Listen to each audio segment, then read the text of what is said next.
Yes, dear students, good afternoon. Most welcome in my online class. So dear student, today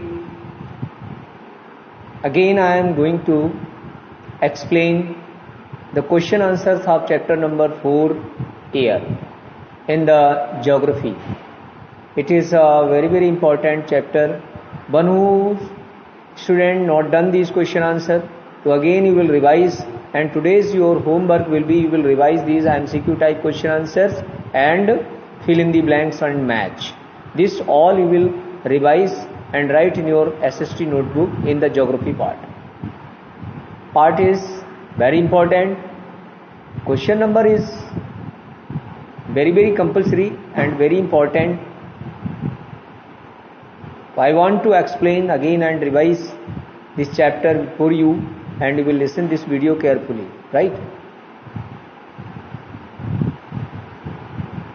What is the atmosphere? Question number 1. Atmosphere क्या है?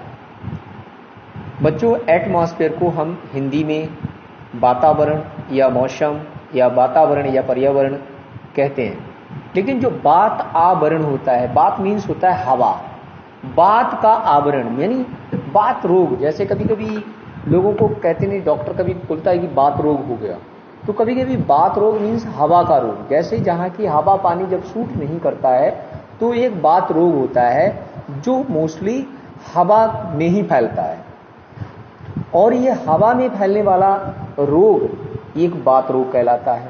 आज उसी बात रोग से बात आवरण हो गया, यानी बात मीन्स हवा और आवरण मीन्स चादर। यानी जो हवा की चादर है, यानी एटमॉस्फेयर को हिंदी में बहुत अच्छी तरीके से समझना। क्या मैं कोशिश कर रहा हूं आपको समझाने की कि जो एक जैसे हम किसी को या कोई भी हमारा ऑब्जेक्ट होता है, और मान लीजिए एक चेयर है और चेयर के ऊपर हम एक चादर डाल देते हैं, तो चादर क्या कहलाएगी? वो आवरण कहलाती है। आवरण का मतलब है चारों ओर से ढकन लेना, चारों ओर से उसे क्लोज कर देना, ठीक है। तो जो जिस वस्तु से या जिस कपड़े से या जिस किसी भी ऑब्जेक्ट से हम किसी वस्तु को क्लोज करते हैं या ढक देते हैं या उसको जब क्लोज करते हैं चारों ओर से, तो वो एक आवरण कहलाता है। ऐसे ही इसको एटमॉस्फेयर का जो हिंदी है वो बात आवरण है। बात आवरण का मतलब है हवा का आवरण, यानी लेयर ऑफ द एयर। ऐसे मान लीजिए हम कह सकते हैं कि एक हवा की चादर, यानी लेयर ऑफ द एयर। तो जो लेयर ऑफ द एयर है वो हमारे वातावरण को, यानी हमारा जो वातावरण है वो चादर है, वो हमारे पृथ्वी को चारों ओर से कवर किए हुए है।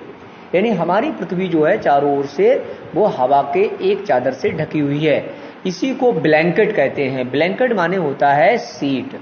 तो ह्यूज ब्लैंकेट का मतलब है बहुत बड़ी चादर, जो बहुत बड़ी चादर है जिसका मैन्युफैक्चर एयर से हुआ है। अब एयर में ऐसा नहीं है कि जो हमारा जो बात आवरण है, जो चादर है, जो ब्लैंकेट है, वो एक ही हवा से मिलकर बना हो, नहीं, ऐसा नहीं है।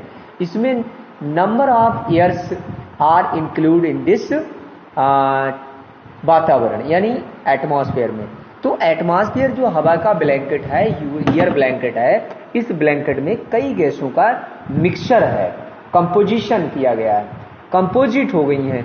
Number of gases the composite in the atmosphere, and by the help of these gases make a particular one huge blanket. एक लेयर बनता है जिसका एटमॉस्फेयर कहलाते हैं। उस एटमॉस्फेयर से वो हमारी पृथ्वी को चारों ओर से ढककर रखता है। अब इसका रोल बहुत बड़ा है।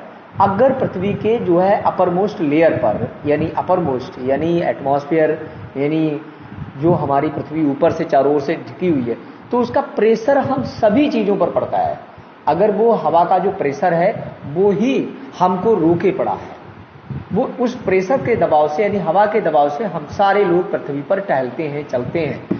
वरना अगर ये एटमॉस्फेयर यानी लेयर हटा दी जाए तो कल्पना करिए कि पृथ्वी की कोई भी वस्तु पृथ्वी पर नहीं रुक सकती है, वो कभी भी ऊपर उठ सकती है, उड़ सकती है, और वो जिंदा नहीं रह सकती है।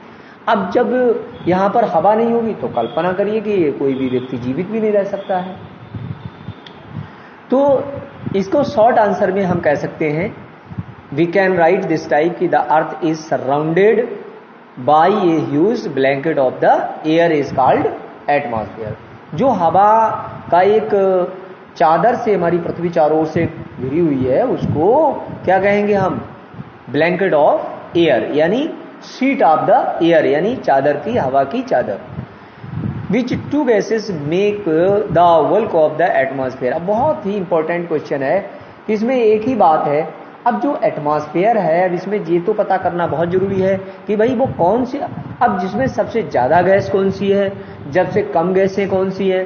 तो इसके बारे में भी एक क्वेश्चन है कि जो सबसे ज्यादा यूज कैपेसिटी में जो गैस पाई जाती है हमारे बात के आवरण में, यानी हवा की चादर में, उसमें कौन सी गैस से सबसे ज्यादा पाई जाती है.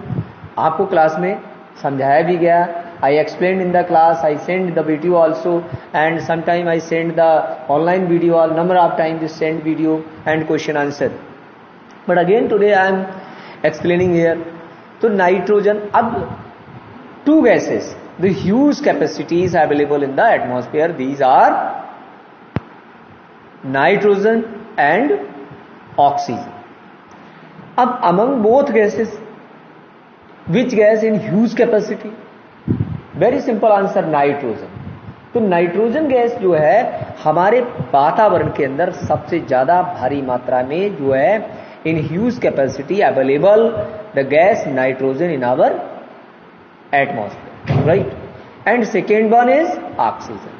इन दो गैसों के अलावा इनकी इतनी कैपेसिटी में कोई भी गैस हमारे पर्यावरण वातावरण में नहीं है. इन्हीं दो गैसों के अकॉर्डिंग हमारे वातावरण का निर्माण होता है, यानी मैन्युफैक्चर होता है. 89% जो हमारी गैसेस हैं वो ये टू गैसेस जो है अपना एरिया कवर करके रखती हैं. अब which gas create green house? Green house and effect in the atmosphere. कौन सी गैस जो है हमारे ग्रीन हाउस में क्रिएट होती है और उसको जो है प्रभावित करती है? तो है वो हमारी carbon dioxide. Carbon dioxide manufacture green house में उसको जो उसका ग्रीन हाउस उसका का निर्माण करती है. यानी ग्रीन हाउस का मतलब है ओवरऑल जो प्लांटेशन है, हमारा वेजिटेशन है, वो depend on the carbon dioxide. And the carbon dioxide give the help to the prepare the food to the leaves in the plants and this effect to our atmosphere, right. Second part is, what is the weather? Weather is the short term of the state of the atmosphere, and whether it is the hot or cold, wet, dry, and it is the hour to hour, day to day condition of the atmosphere. So when the condition change day to day, hour to hour, and time to time, and minute to minute, it's cold and hot, यानी कभी एक एक minute, एक एक our में, एक एक दिन में जब कभी हमारे वातावरण में ठंडी गर्मी का मौसम बदलता है तो उसको वेदर कहा जाता है. यानी weather is the short period of the change, the short period in the atmosphere, the changing in the short period, changing the short period in the atmosphere is called the weather. जो atmosphere का जो बदलाव छोटे बहुत कम समय के लिए जो हमारे पर्यावरण वातावरण में बदलाव होता है उसे क्या कहते हैं हम? वेदर कहते हैं. ठीक है. Name the weather. Okay. Next question is, name 3 type of rainfalls. तो in this question dear students you will write the answer कि how many types of rainfalls in atmosphere in our पर्यावरण, our वातावरण. यानी हमारे जो वातावरण में है, बात के आवरण मीन्स मैंने हवा का जो लेयर है उस लेयर में कितने प्रकार की यानी बारिश यानी प्रिसिपिटेशन होता है.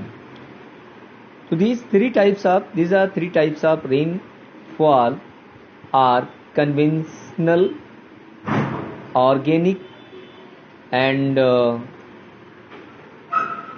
orographic rainfall, cyclone rainfall and convectional rainfall. These are 3 types of rainfall. This question is very very important. You can write answer, and today you will revise these questions in your notebook. These are MCQ and match already given here, and these questions matchings, and tick the correct answer. You will revise and write in your SST notebook in geography part. Right. Thank you.